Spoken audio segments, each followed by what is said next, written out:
Y preparando la predicación de hoy, leí una frase que pienso que calza muy bien algunas de las verdades que vamos a ver hoy. Y es que la misericordia de Dios y la justicia de Dios son dos lados de la misma moneda, en el sentido que no se puede tomar una sin tomar la otra, no se puede desechar una sin desechar la otra. Eso tiene sentido.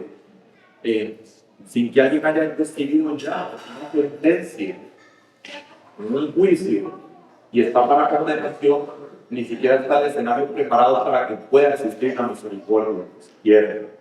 Y como cristianos, incluso cuando vemos los terribles juicios de Dios, trae a nuestra mente también la misericordia de que esos juicios no han venido ni vendrán sobre nosotros porque fueron sobre Cristo en la cruz. Así que van a escuchar varias veces decir que la misericordia y el juicio de Dios son dos caras de la misma moneda. Vamos a orar.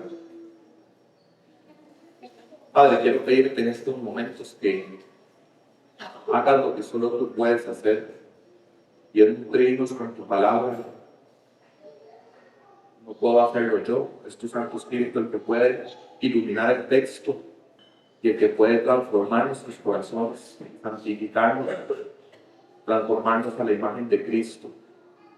Quiero pedirte que yo pueda hoy retratar fielmente tu justicia en tu juicio, pero también tu misericordia que concedes gratuitamente por los méritos de tu imagen que enviaste en una cruz y resucitó. Guárdanos siempre en la iglesia del Señor y dirige este tiempo para tu gloria. Te pedimos en el nombre de Jesús. Amén. Seguimos en la serie de predicaciones del libro de Éxodo. Ya hoy estamos llegando a la conclusión del capítulo 6.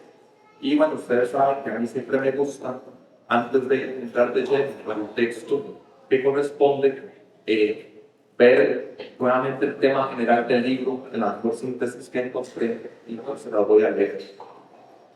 El tema de este libro es claramente la redención por intermedio de los poderosos actos de Dios. El líder de Israel es el Todopoderoso, usando a su siervo Moisés como instrumento. La tarea de libertad nos parecía imposible, pero Dios la realizó con mano potente.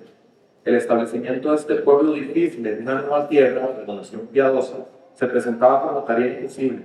Pero el libro termina con el triunfo de la gracia de Dios. El foco se centra en el carácter del Señor como aquel que se revela a sí mismo como poderoso y justo, a la vez que tierno y perdonador. Entonces, como les dije la semana pasada, vimos prácticamente todo el capítulo 6 y una de las verdades más importantes que vimos es que Dios interviene en la historia humana para cumplir sus pactos. Y nos estamos acercando a algo muy importante sobre esa intervención de Dios, que es lo que a muchos nos viene a mente cuando pensamos en Éxodo, que es el tema de las plagas. Ya estamos en los umbrales, muy cerca de lo de las plagas, pero todavía no es.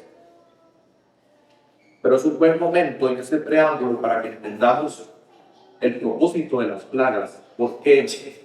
¿Por qué tantas? ¿Qué nos enseñan esas plagas acerca del carácter de Dios? Es hacia eso se dirige el texto de la predicación de hoy. Porque Dios utilizó las plagas de una manera que hoy día, 3.500 años después, todavía aprendemos de su carácter por medio de lo que se manifestó ahí en esos meses. Son retratos vívidos del carácter de Dios, su poder, su inmensidad, su justicia, su supremacía, su poderío, su imperio, muchas de las cosas por las cuales lo adoramos y queremos conocerlo mejor. El texto para hoy es Éxodo 6 y vamos a ver del versículo 28 hasta capítulo 7, versículo 7. Éxodo 6, 28 hasta 7, 7. Y yo voy a leerles el texto desde la versión Nueva Biblia de las Américas. El día que el Señor habló a Moisés en la tierra de Egipto, el Señor dijo a Moisés: yo soy el Señor. Dile a Faraón, rey de Egipto, todo lo que yo te diga. Pero Moisés dijo delante del Señor: yo soy torpe de palabra, ¿cómo puedo escuchar a Faraón? Entonces el Señor dijo a Moisés: mira, yo te hago como Dios para Faraón, y tu hermano Aarón será tu profeta. Tú hablarás todo lo que yo te mando, y Aarón tu hermano hablará a Faraón, para que deje salir de su tierra a los israelitas. Pero yo endureceré el corazón de Faraón para no multiplicar mis señales y mis prodigios en la tierra de Egipto, y Faraón no los escuchará. Entonces pondré mi mano sobre Egipto y sacaré de la tierra de Egipto a mis ejércitos, a mi pueblo, los israelitas, con grandes juicios. Los egipcios sabrán que yo soy el Señor cuando yo extienda mi mano sobre Egipto y saque en medio de ellos a los israelitas. Así hizo Moisés y también Aarón, tal como el Señor les mandó, así lo hicieron. Moisés tenía 80 años y Aarón 83 cuando hablaron a Faraón. Entonces, en este texto de hoy en síntesis, lo que estamos viendo es que Dios delega su autoridad a Moisés como su embajador o representante para que vaya a exigirle a Faraón la liberación de su pueblo. Y también el texto nos dice que Dios endurece el corazón de Faraón y que lo hace con cierto propósito. Va a dar a conocer su nombre y lo va a hacer por medio de estas señales y prodigios y milagros que vamos a empezar a ver en las próximas semanas. Primero ante Faraón y luego las plagas. Y estas señales son por juicio. Y mi propósito hoy es que recordemos siempre que el yo soy es soberano en la salvación, concediendo misericordia o remunerando juicio. Lo voy a repetir, el propósito es que recordemos siempre que el yo soy es soberano en la salvación, concediendo misericordia o remunerando juicio. Y en el texto que ya leímos lo vamos a ver en 4 verdades. Todas tienen que ver con el soberano yo soy. La primera es que ejerce autoridad a través de su representante. La segunda es que dirige la respuesta del corazón humano para el avance de su plan redentor. La tercera, que hace conocido su nombre entre los perdidos. Y la última, que llama a obediencia a sus representantes.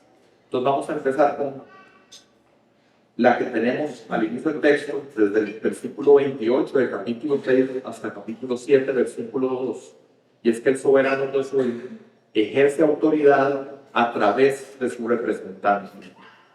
Y en este texto de hoy, creo que lo habrán notado cuando lo leímos, hay algunos elementos que ya se han mencionado antes en el relato, así que algunas cosas, aunque sean importantes, hoy no las voy a repasar y voy a enfocarme más en cosas que tal vez son más nuevas o introducen elementos nuevos en el texto, en la narrativa.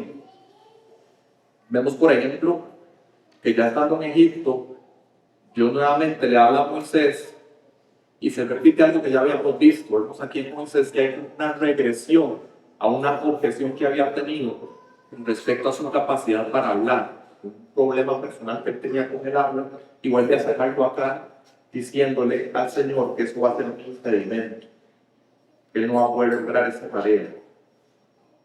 Dios le recuerda, porque ya le había concedido, que su hermano Aarón iba a ser el portavoz y no iba a ser directamente él.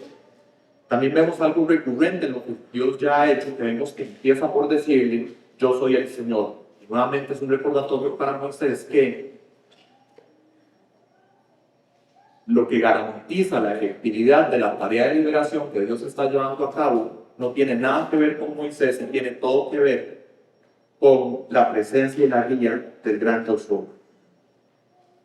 Pero esto le cuesta a Moisés, porque él tiende a pensar, me gusta pensar de una manera distinta, parece, él tiende a pensar que es su habilidad de persuasión con su discurso humano lo que va a lograr que Faraón acceda a que el pueblo pueda ser liberado, que pueda irse de la tierra de Egipto. Esa es la idea preconcebida que hay en la mente de Moisés. Y entonces, ¿qué pasa? Cuando esa idea preconcebida, él la coteja con lo que tiene delante de él, que es su propia incapacidad, que los jefes de los israelitas acaban de reclamarle, porque ya está ocurriendo. Y cuando ve también que los israelitas mismos ya no quieren escucharle por el desaliento, lo vimos la vez pasada, a él vuelven a surgirle las dudas y los temores. Vuelve a poner su mirada en sí mismo, olvidándose que siempre la garantía del plan ha estado en el nombre del Señor. Y eso es todo lo que él necesita. En el capítulo 4 ya habíamos visto cuando Dios le dice a Moisés que él va a ser como Dios para Aarón, dando a entender cómo iba a funcionar el ejercicio profético. Él iba a estar en medio de la revelación que da Dios, pero que el portavoz o la boca, por decirlo así, va a ser Aarón. Ya eso se había visto. Hoy se dice algo similar, pero en otra dirección. Se dice, o Dios le dice a Moisés que lo va a hacer Dios como Dios para Faraón. Y ese como es agregado en las traducciones. El idioma original no está el como, literalmente dice, te hago Dios para Faraón. Y eso puede generar cierto debate, en qué sentido Dios le está diciendo a Moisés que lo hace Dios para Faraón. Bueno, entendiendo las escrituras, tenemos claro que no es que Dios aquí le está confiriendo a Moisés divinidad o algo por el estilo, significa algo diferente. Significa que lo está nombrando como un embajador, un representante suyo que lleva su suprema autoridad y su poder para representarlo fielmente ante Faraón. Y Dios recalca que como está en esta tarea embajador y el representante de Dios, nada menos, que debe hacerlo con reverencia y con toda fidelidad. Me parece que el texto que ya leímos, en 3 partes vemos subrayada esta fidelidad de que debe ser exactamente y en todo lo que Dios manda. Lo vemos, por ejemplo, en el versículo 29, donde Dios le dice, todo lo que yo te diga. Es un representante completo, integral. En 7.2, todo lo que yo te mando. Y en 7.6, tal como el Señor les mandó. Y algo interesante de que Dios hable de esta manera, de que lo hace Dios para Faraón, es que a ese hombre al que lo está mandando, que sea Dios para él, es un hombre, el Faraón, que sí mismo se cree un Dios. Él se cree Dios, era considerado que era hijo de Ra, una divinidad egipcia. Entonces, llegar con ese mensaje es más confrontativo con lo que sería con cualquier otro que no se considera un Dios o que no exige adoración para sí mismo. Es una confrontación directa con alguien que se cree Dios, que pretende usurpar la posición, el lugar, la gloria que solo le corresponde al Dios verdadero. Y de hecho nos hace pensar en Romanos 1, donde se dice que la ira de Dios está sobre quienes no le glorifican y no le agradecen como Dios, sino que en vez de adorarle como deben hacerlo, honran y dan culto a la criatura antes que el Creador. Entonces el faraón, en su ejercicio narcisista, está bajo la ira de Dios.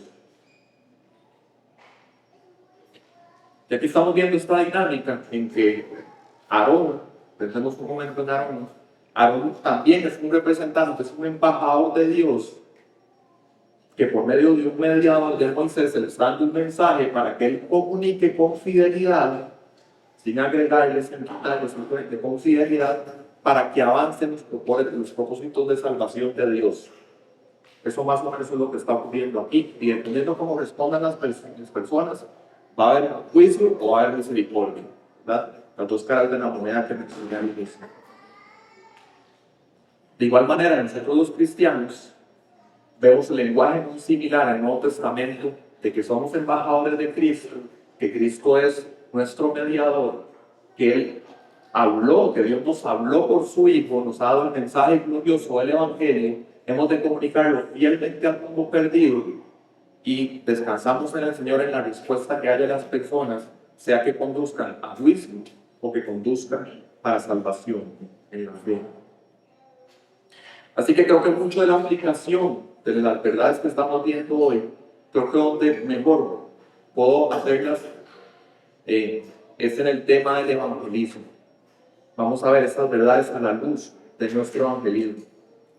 Entonces, empezando a ver eso, creo que podemos ser, es muy fácil para nosotros, es muy sencillo, condenar a Moisés por estas regresiones y otra vez lo mismo, que no pone su mirada en Dios, en su fidelidad, en las señales que ya ha mostrado, lo que históricamente ha hecho, como desde niño él, sin siquiera tener uso de razón, el Señor lo había rescatado de en medio del río y un faraón que quería matarlo. Se olvida de todo eso y solamente se fija en sus propias debilidades, sus falencias o en las circunstancias externas que se le oponen. Entonces yo quisiera en este momento, es muy fácil condenar a Moisés, pero yo quisiera que tengamos un momento, piense cada uno, en alguna o la última oportunidad de evangelismo que tuvo. Usted reconoció, esto es una ventana de oportunidad que Dios me está dando para que le presente el evangelio a esta persona, para que pueda apuntarlo a Cristo. Piensen en esta última oportunidad y además piensen en una oportunidad que no aprovechó. Y medite, examine qué fue lo que ocurrió en el interior suyo para que usted decidiera en ese momento no aprovechar la oportunidad. En donde puso su mirada. Estoy seguro que no teníamos la mirada del Señor.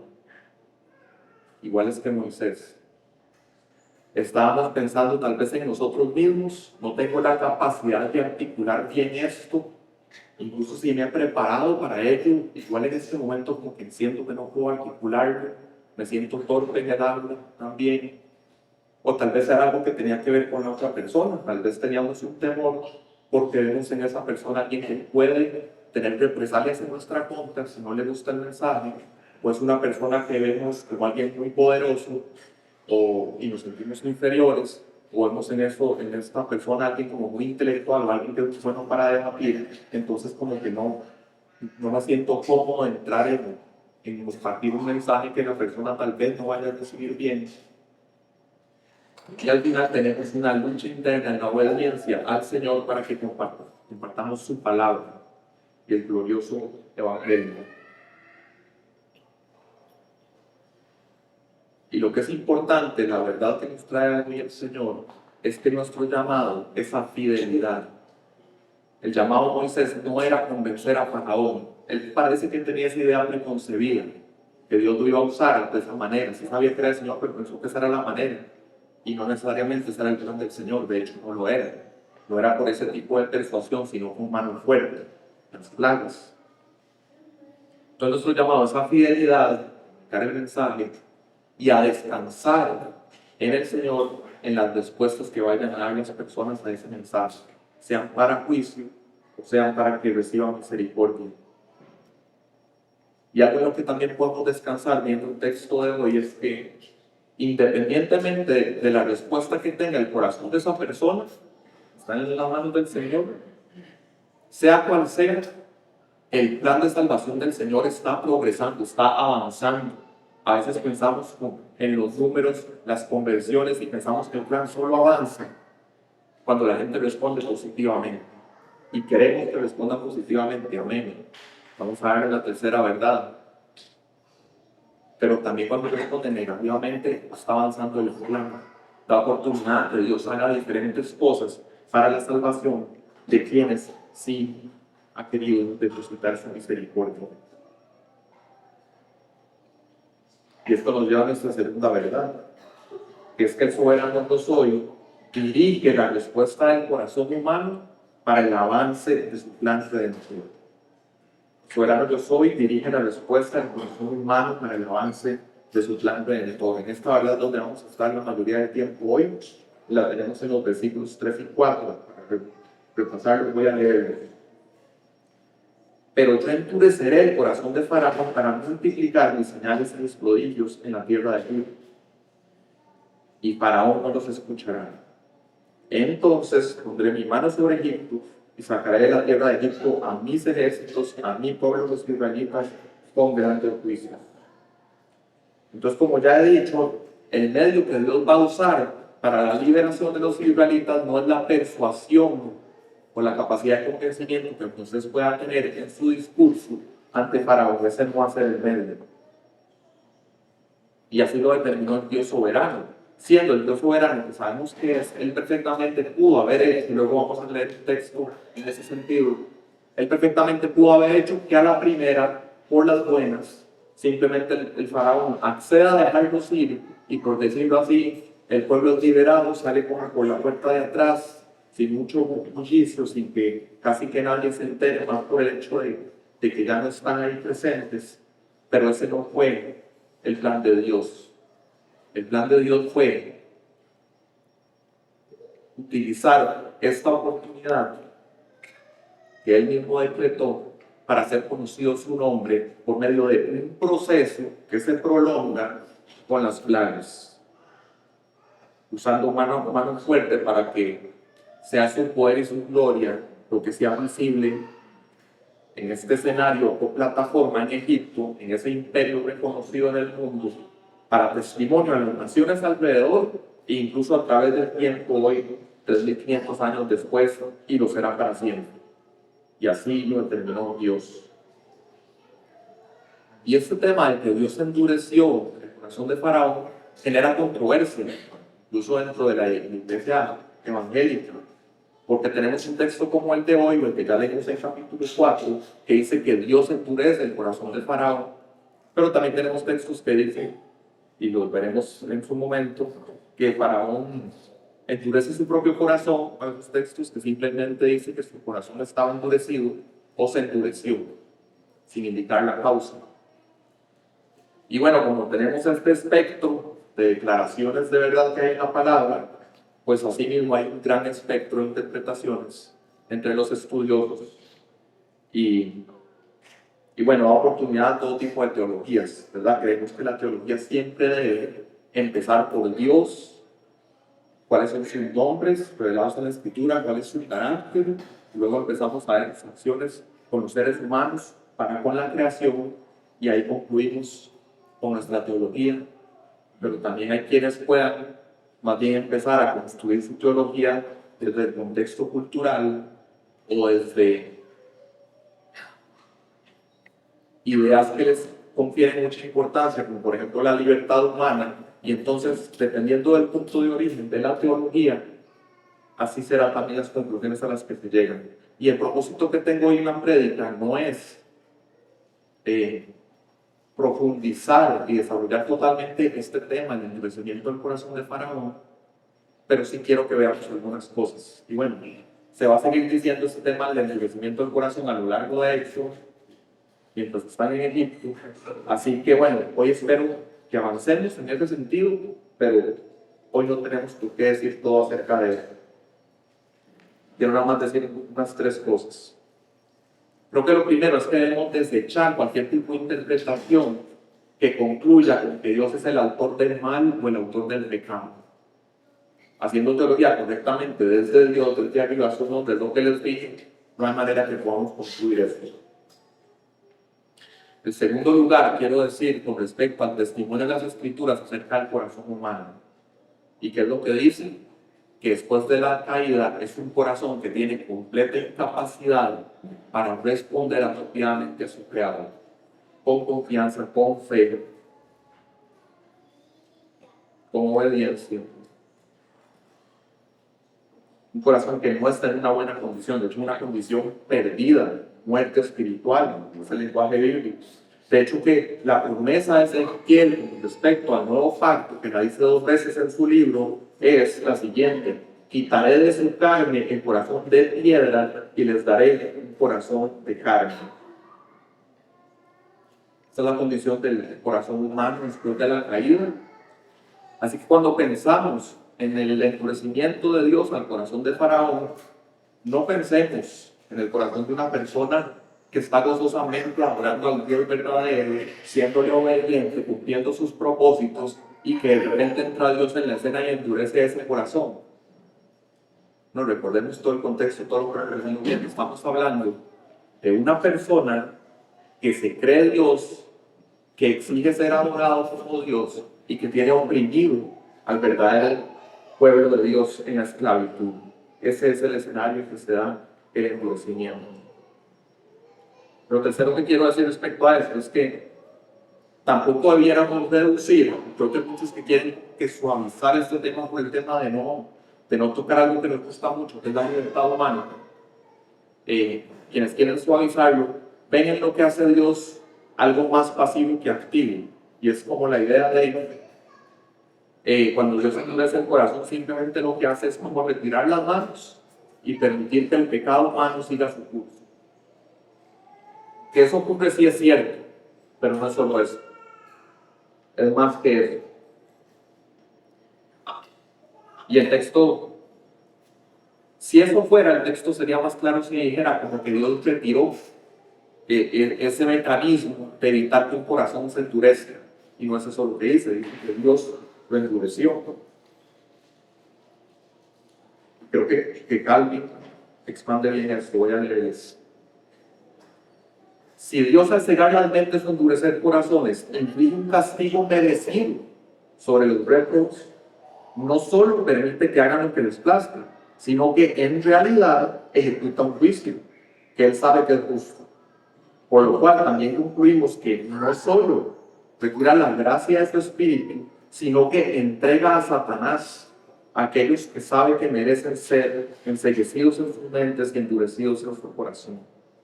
Mientras tanto, admito que la culpa de ambos males reside en los hombres mismos, quienes voluntariamente se enceguecen y con una disposición cercana a la locura son llevados, más bien se precipitan al pecado.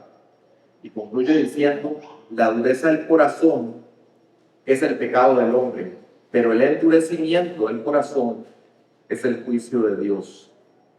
Y son verdades que vamos masticando, que no son sencillas, pero eso tiene todo el sentido, porque en este mundo, si detenemos la influencia de Dios sobre un corazón, y Dios quita las manos, por decirlo así, esa postura que simplemente quita las manos, ese corazón con sus deseos pecaminosos no queda simplemente en un vacío y sus propios deseos pecaminosos, queda en un mundo que tiene una corriente que lo empuja al pecado y queda también a expensas de un enemigo que quiere llevar a condenación y rebelión a Dios a toda la creación. Entonces, en ese sentido, no es solamente una cuestión pasiva de que Dios quita manos o se retira, sino que no queda un vacío, sino que lo que Dios ha permitido que quede después de la caída, esa persona en algún sentido es entregada a Satanás. Y es el lenguaje que ustedes conocen del Nuevo Testamento. No lo estoy inventando yo acá. Y es bueno que meditemos, incluso como cristianos, en estos procesos de endurecimiento del corazón. Yo, por ejemplo, cuando hago teología, estudiamos Hebreos, y cuando en Hebreos 3 vemos que el engaño del pecado empieza a ser en el interior, incluso nosotros como cristianos, puede empezar a generar como un proceso de endurecimiento, cuando luego también en Hebreos 10 cuando se nos llama a que no dejemos de congregarnos en medio de todas las advertencias que hay en Hebreos. Yo personalmente sé que cuando me privo una decisión que tomé de la influencia del Señor, sobre todo la de congregarme, la que les dije en Hebreos 10, yo conscientemente delante del Señor estoy claro que está avanzando un reloj de endurecimiento. ¿Por qué? Porque no está la influencia del Señor y no quedó en un vacío. Quedan otras influencias del día a día, otras creencias, no estoy alimentándome con las que son, y entonces puedo quedar expensas incluso del tentador, del enemigo. Entonces vemos con reverencia este tema del endurecimiento del corazón, pero queremos entenderlo dentro del contexto del plan de salvación de Dios. Entonces Dios quiso que esta liberación fuera por mano fuerte, que fuera por medio de las plagas, con estos juicios poderosos, milagrosos. Así es como se va a ver, vamos a ver ya la forma específica de cada una de las plagas en este escenario que Dios monta, y lo que vamos a ver es su poder por encima de los dioses egipcios. Los estudiosos dicen que había al menos 80 deidades mayores entre los egipcios, pero enfocadas sobre todo alrededor de 3 fuerzas naturales que eran las que veían más en sus vidas, que eran el río Nilo, la tierra y el cielo. Cuando vayan viendo plaga por plaga la sucesión de estos terribles juicios, vamos a ver que es específicamente las cosas saliendo mal en las esferas de acción en que se cree que estas deidades egipcias iban a traerles protección y bendición. Y así se demuestra que hay un solo Dios que está por encima de cualquier otro que se levante y se autoproclame a Dios. Entonces, en el corazón del faraón, que se va viendo en todo este proceso, vamos a ver precisamente ese avance, esa progresión del endurecimiento por el engaño del pecado, que culmina en su rechazo completo de Dios, en querer la expulsión de Dios y de su pueblo, de su propia vida. Y Dios se lo concede, lo entrega a lo que desea, y el faraón voluntariamente se aleja de su única esperanza, que es el Dios de Israel, que es la única esperanza para cualquiera. Entonces, lo que vamos a ver en las próximas semanas, me gustó como un comentarista lo retrata, dice que todo este proceso con Faraón es como un accidente automovilístico en cámara lenta que nos permite observar cómo se va desarrollando la tragedia, que cómo ese corazón se pone cada vez más duro contra Dios. Y cómo se hace el endurecimiento, como ya lo digo, nos cuesta completamente desentrañar cómo es el proceso, cuáles son las etapas, que si la acción de Dios es primero, o si fue primero que Él se endureció. Tenemos ciertas verdades, las cosas que he dicho por hoy, luego se dirán más en otras predicaciones. Pero aunque no logremos desentrañar totalmente esto, lo que sí tenemos muy claro es el propósito con el cual lo requiere. Y el texto que estamos viendo ahorita, en esta verdad, tiene la palabra para. Sabemos que el para en la escritura siempre nos guía a entender el propósito. Entonces, como dice el comentarista, cómo llevó esto a cabo es misterioso, pero su propósito sí es claro. Se va a dar a conocer el nombre del Señor. Entonces podemos decir incluso, y leí frases así, que el endurecimiento del corazón de Faraón tuvo en última un fin redentor. O podemos decir también que de alguna manera las plagas a la vista de todo el mundo tuvieron un propósito misionario, para que la gente conociera al Dios verdadero, incluso pudiera clamar a su misericordia y confiar en Él. Permitieron el proceso en que Dios se da a conocer, que no se lo lograría de otra manera. Y lo vemos en Éxodo 9, a partir del versículo 15, dice, aquí es Dios hablándole a Faraón, porque si yo hubiera extendido mi mano y te hubiera herido a ti y a tu pueblo con pestilencia, ya habría sido cortado de la tierra. O sea, si Dios no hubiera querido, Dios corta la faz de la tierra inmediatamente, pero ese no fue su plan. ¿Qué más dice? Pero en verdad, por esta razón te he permitido permanecer, para mostrarte mi poder y para proclamar mi nombre por toda la tierra. Y todavía te enalteces contra mi pueblo, no dejándolos ir. Vean esa última frase sobre todo, Dios hace responsable al faraón. Entonces, eso es otra verdad. Aunque Dios endurece, el endurecimiento, Dios no es ni el responsable, ni es el culpable de que esa condición se dé. Es el ser humano que ha decidido apartarse de Dios, que es su ayudador. Entonces un comentarista me gustó lo que dice, el éxodo por medio de estas señales tendrá el propósito no solo de liberar a Israel, sino de edificar su fe. También tendrá un impulso evangelizador, no solo para el faraón, los magos, sino también para todo Egipto y para todo el mundo. Y tomando esta frase, el impulso evangelizador, la tomo para pasar a la tercera verdad de hoy, que es que el soberano yo soy hace conocido su nombre entre los perdidos. El soberano yo soy hace conocido su nombre entre los perdidos. Lo tenemos en el versículo 5, capítulo 7, versículo 5. Para refrescarlo lo voy a leer. Los egipcios sabrán que yo soy el Señor cuando yo extienda mi mano sobre Egipto y saque de en medio de ellos a los israelitas. Entonces, ya habíamos dicho en capítulos anteriores, específicamente capítulo 6, en la predica pasada, que Dios dice que por medio de esta liberación que va a ocurrir y la manera en que va a ocurrir, su pueblo va a saber que Él es Dios. Va a saber, yo soy el Señor. Aquí se le añade algo. Los egipcios también lo van a saber.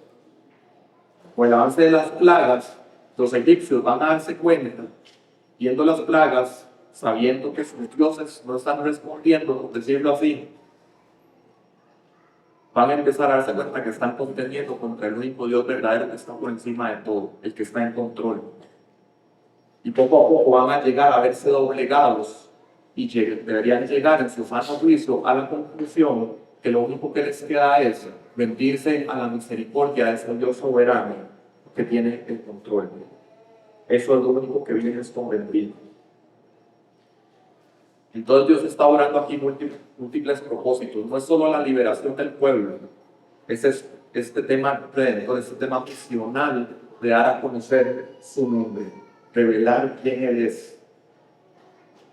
Y entonces Dios no quiso que su pueblo fuera liberado de en medio de los perdidos de Egipto sin dejarles un testimonio del Dios verdadero que los rescató. Y este juicio de Dios recae primordialmente sobre la religión de Egipto, como les dije, sus deidades. ¿Para qué?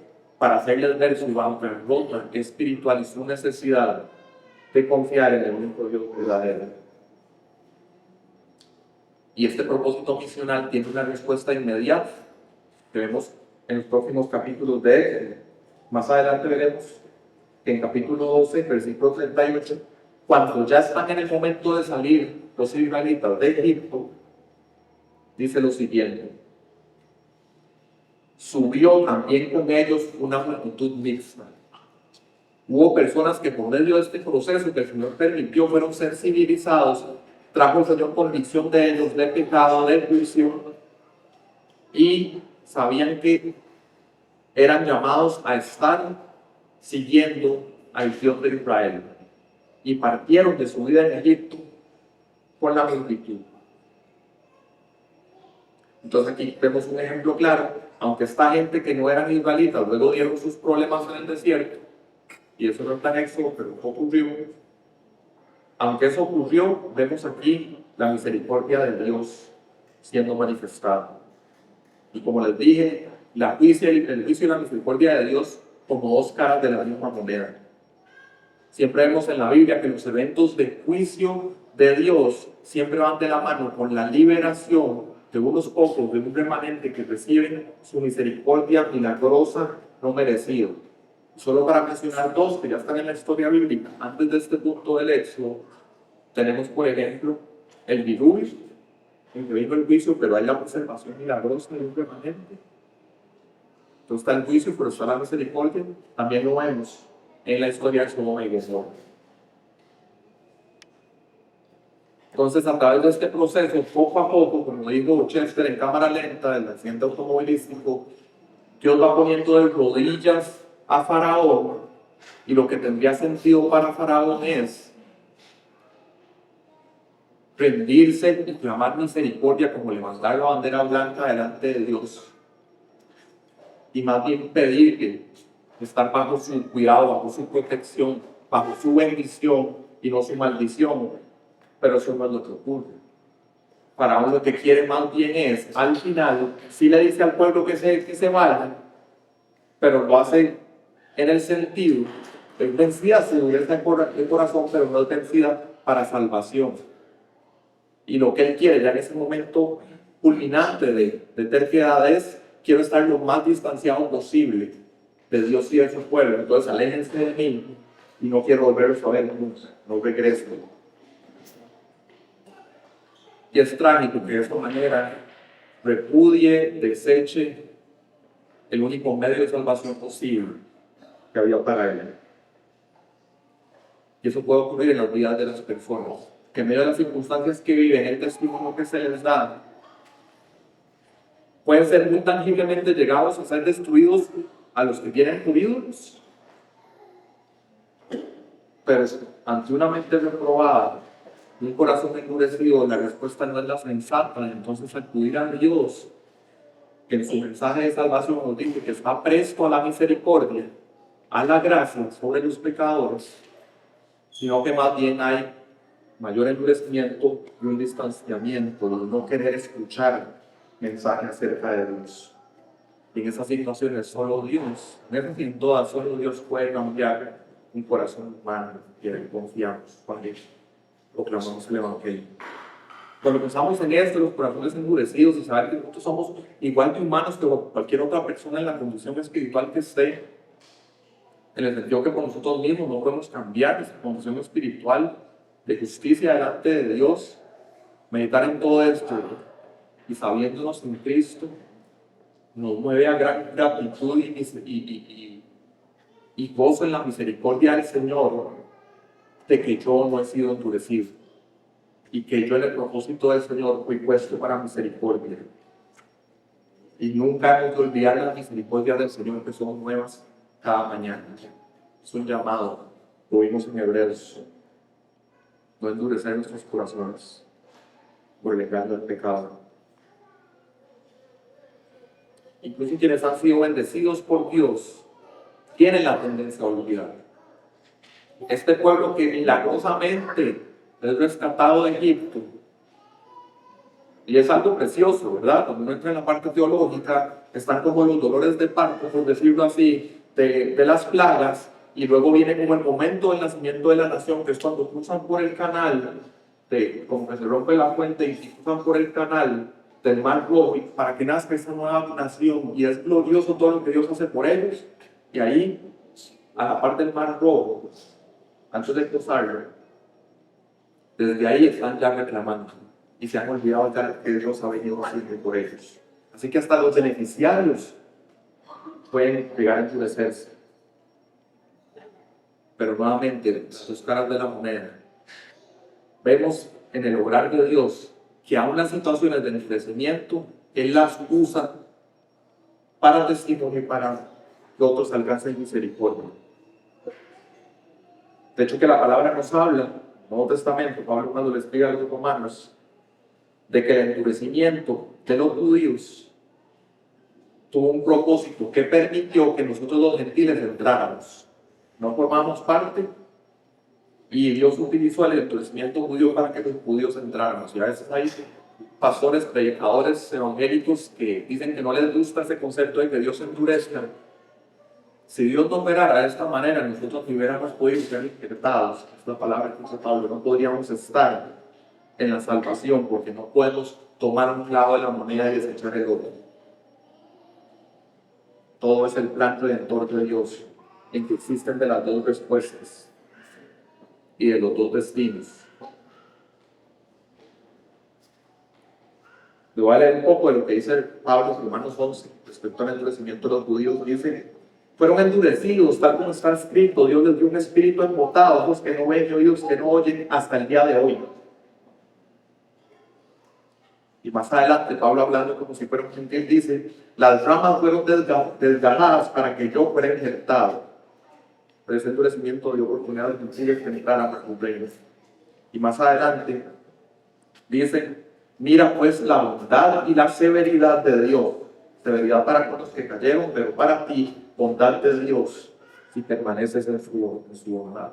Y lo más glorioso de Dios es que Él en su soberanía, Él puede determinar que un endurecimiento no permanezca para siempre.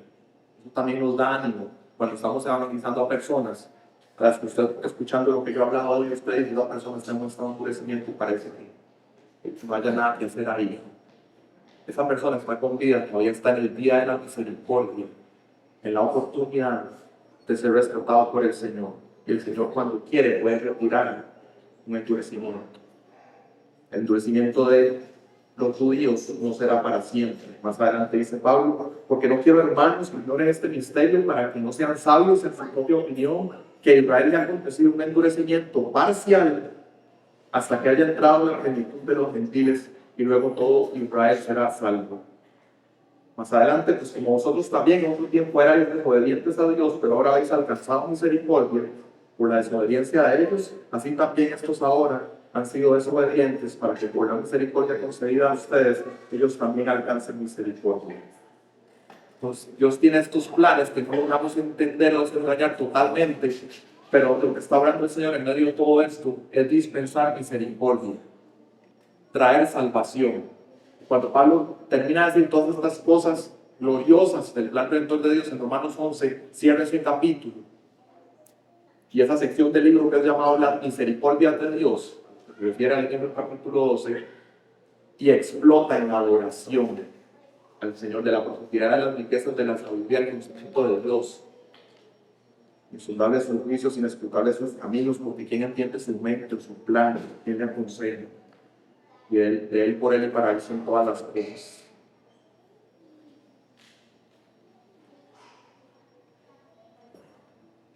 Algo que me puse a meditar en esto, al entender ese propósito misional de lo que está ocurriendo con las plagas, es: ¿cómo se imaginan ustedes las oraciones de los israelitas en el punto que vamos en la narración, de que ya hubo una intervención ante el faraón, pero más bien tomó acciones más despóticas, los oprimió más, los maltrata más. Y yo cuando pienso en eso, te las oraciones de estos israelitas, sus deseos de corazón y sus oraciones están como en un ciclo que nunca para, en que es pidiéndole a Dios, Dios líbranos, Dios líbranos, Dios líbranos. Y puede que nosotros también, en situaciones que estemos viviendo, procesos que se prolongan y no entendemos, estamos en ese ciclo, Dios líbranos, Dios líbranos. Y como hemos visto, parte del propósito de Dios es la liberación, pero no es lo único. Hay un propósito redentor, misional, de que en medio de las circunstancias que ocurren con el pueblo de Dios, personas endurecidas son sensibilizadas, entran al nuevo pacto y Dios les da un corazón nuevo de carne, para que sean alcanzados todos los que Dios ha determinado. Ese es el glorioso evangelio. Así que nuestras oraciones han de poner nuestra mirada en el Señor, en sus propósitos, y aunque el Señor, en su misericordia, nos va a liberar, y está bien que oremos por la liberación, a la vez oramos por el cumplimiento de sus propósitos en nuestras vidas de manera que no entendemos, para que sea alcanzado para misericordia, hasta el último que sea posible de los pecadores. La salvación es del Señor. A mí me gustaría mucho en esta prédica haberme metido en Romanos 9, porque todo lo que hemos visto hasta ahora de Faraón y demás es excelente contexto para poder interpretar bien Romanos 9, la parte de la elección, de la dureza del Faraón que se menciona directamente. Y como buen calvinista, donde yo veo que se abre la dureza del corazón y yo voy a la oportunidad de predicar de esto, en un momento lo pensé, no es el momento. Tal vez lo vamos a ver a lo largo de todo el éxodo, estos temas de la elección, cómo funcionan, entender lo que Dios sí nos ha revelado acerca de su mente, su propósito, su plan. Hoy quisiera nada más leer Juan el 18. Así que Dios tiene misericordia del que quiere y al que quiere endurece. La salvación es del Señor. ¿Y cómo se ve esa salvación? Es como el retrato del hijo pródigo que se distancia de Dios, se endurece, rompe relación, vive para sí mismo y en un momento de pura gracia recobra su razón, vuelve a sí mismo, por decirlo así, vuelve en sí y sabe a dónde puede regresar clamando por misericordia. Y sabemos cómo fue recibido amorosamente por el Padre. Y Dios hará que todo corazón le reconozca. Leemos en Filipenses 2, 10 y 11, para que al nombre de Jesús se doble toda rodilla de los que están en el cielo y en la tierra y debajo de la tierra, y toda lengua confiese que Jesucristo es Señor, para gloria de Dios Padre.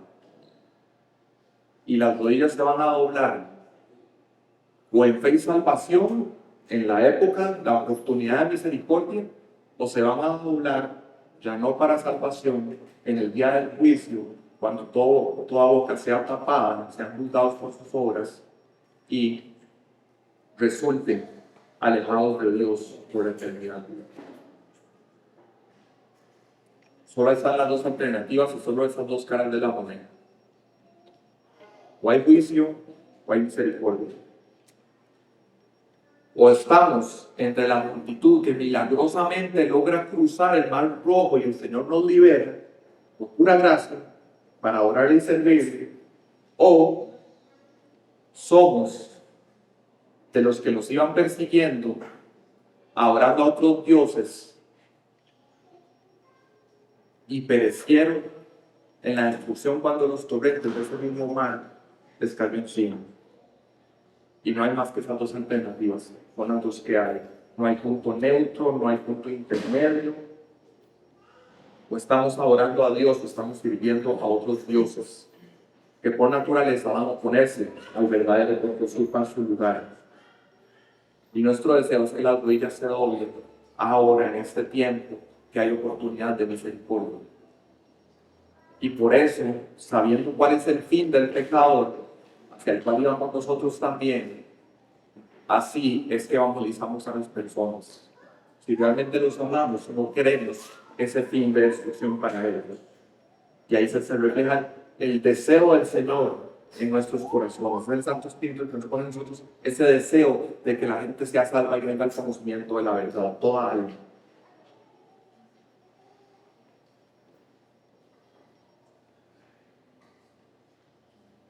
El día de mi conversión, que estoy escuchando una predicación, Dios trabajó en una convicción de que lo que yo estaba adorando, lo que yo estaba siguiendo en mis creencias, eran dioses falsos. Tal vez no pensé en esa terminología, pero fue lo que ocurrió. Y me di cuenta de lo que estaba hablando hoy, que mi única esperanza, aunque no estaba comprendiendo la plenitud de lo que me estaba explicando, pero estaba el Evangelio, lo único que puedo hacer es bendiga la misericordia de Dios. Y lo que hizo Jesucristo en la cruz para salvarnos. Después resucitó. Tenemos esa evidencia de la resurrección. Y pensando en eso, yo quisiera decirles que si alguien hoy, examinando su corazón, se ha dado cuenta que no ha renunciado totalmente a los otros medios de salvación que no son Cristo, yo en este momento lo llamo al arrepentimiento y a acudir al Señor Jesucristo, que está presto, dispuesto a dispensar gracia, misericordia, salvación, adopción, herencia eterna, por lo que Él hizo en la cruz, poniendo su vida en sacrificio, recibiendo el castigo merecido por nosotros y luego resucitando. Y en medio de la teología complicada del endurecimiento de la elección de estas cosas, quiero leerles las palabras de Jesús en Juan 6:37. Al que viene a mí, de ningún modo le echaré fuego. De ningún modo le echaré fuego. El Señor Jesucristo quiere salvación en tu vida, por gracia. Entonces vemos que la salvación de Israel es un testimonio a las naciones del poder de Dios, de su carácter salvador, pero también de juicio. Y aquí extraigo un principio teológico. La obra milagrosa de Dios para rescatar por gracia es un testimonio al mundo perdido para que conozca al Dios verdadero. Y tristemente sabemos que los israelitas no tuvieron un buen testimonio después de su salvación, de su liberación terrenal de la esclavitud. Pero queremos que nosotros, en la liberación que Cristo obró de nosotros, de nuestros pecados, del poder del pecado, de la voluntad de Satanás, del lazo que nos tenía, dice Pablo aquí en queremos ser diferentes y queremos que se cumpla el propósito de Dios. Ese testimonio a las naciones, ese Dios que hace nuevas todas las cosas. Ser testimonio de una vida transformada cristiana en que se ve la presencia de Dios y se ve también la derrota de las tinieblas que habían antes del nuevo nacimiento. De una manera imperfecta, sí, pero que se ve con toda claridad. Es precioso, es como que la vida de cada uno de nosotros en ese momento de la salvación es como si fuera un éxodo. Bajo el poder del pecado y fuerzas de maldad, y que Dios determinó un momento en que fuimos trasladados de las tinieblas al reino de su amado Hijo. Y que Dios en ese momento reclamó por la eternidad este niño. Lo aparté para mí y va a vivir para mí de ahora en adelante. Eso es lo que declaramos en el bautismo. En la inmersión bajo el agua, es esa muerte a lo que éramos antes. Las cosas viejas pasaron y al surgir del agua resucitamos con Cristo una vida nueva que se ve diferente y es un testimonio para los perdidos. Y queremos ser esos fieles embajadores de Cristo. Pregúntele a alguien cercano a usted, a un cristiano cercano a usted, si estas verdades de la vida transformada del testimonio se ven en su vida. Y no es para que se sienta condenado por la respuesta, ojalá que sea una respuesta más bien que sea de aliento. Pero es que queremos ser los mejores embajadores de Cristo a todos. Queremos ser recíprocos en el amor que ha derramado sobre nosotros por su Espíritu. Y esto es ser fieles embajadores de Cristo me lleva a la última verdad de hoy, que es que el soberano yo soy llama a obediencia a sus representantes. El soberano yo soy llama a obediencia a sus representantes. Eso lo tenemos en capítulo 7, versículos 6 y 7, como leo de nuevo para ustedes. Así hizo Moisés y también Aarón, tal como el Señor les mandó, así lo hicieron. Moisés tenía 80 años y Aarón 83 cuando hablaron a Faraón. Aquí es bonito ver, si uno se pone a pensar, el Pentateuco, incluido Éxodo, fue escrito por Moisés, así es lo que entendemos, inspirado por el Espíritu, pero lo escribió Moisés. Y al igual que el resto de la Biblia, no vemos un intento de Moisés por tapar sus fracasos, sus momentos de debilidad, sus dudas, sus objeciones, sus reclamos a Dios, hasta el querer darle consejo a Dios. Inspirado por el Espíritu, Moisés permitió que eso quedara todo ahí. Pero qué bonito ver en este texto que también quedó tratado ahí cuando Dios dio en Moisés un fruto de obediencia. Y obediencia se retrata como perfecta, tal como el Señor les mandó, así lo hicieron, tanto Moisés como Aarón. Y creo que es algo bonito para nosotros ver que incluso un hombre humano como nosotros, como Moisés, en medio de sus rachas de dudas, de desaliento, de desconfianza, eventualmente vino a cumplirse el propósito del Señor. Y hay otros eventos como estos de obediencia, que son de elogiar y que Dios usó en su gran redentor. Y claramente por el poder de Dios, porque estamos hablando de dos hombres que están entrando en el último tercio de su vida, digo así. La vida de Moisés en varios lugares de la Escritura, incluso en Hechos 7, en el discurso de Esteban, se ve como en 3 segmentos de 40 años. Entrando al último tercio de su vida, el equivalente en nuestro contexto sería como un hombre de 52 y otro de 55 años. Dios los usa para esto. Y dentro de todo, quizá lo de las edades nos comunica una verdad de que no usó a personas, por decirlo así, en el auge o la plenitud de su vida. Y eso hace más claro que es el poder de Dios el que está dando las fuerzas para que obren todo esto.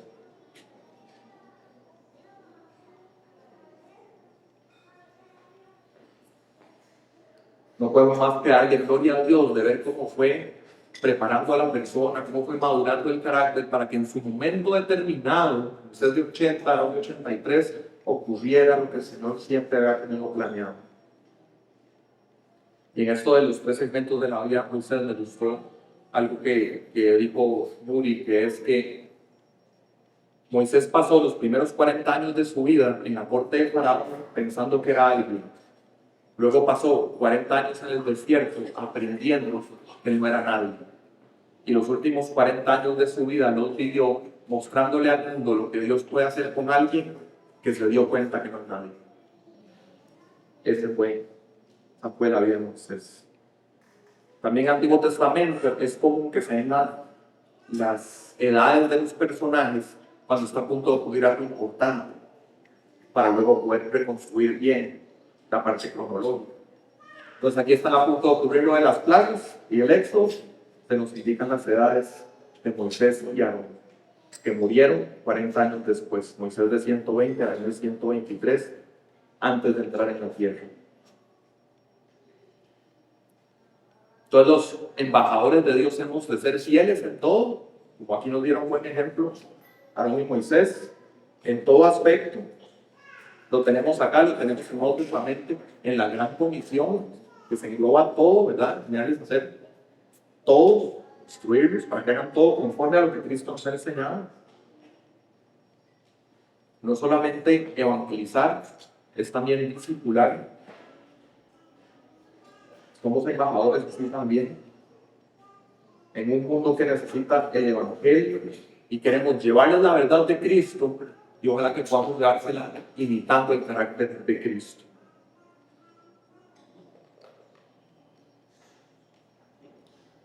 Somos cautivos liberados que anunciamos a otros quién es el único que puede traerles verdadera libertad. Anunciamos que Dios se hizo hombre y que dijo, lo que les voy a leer en Lucas 4, versículo 18.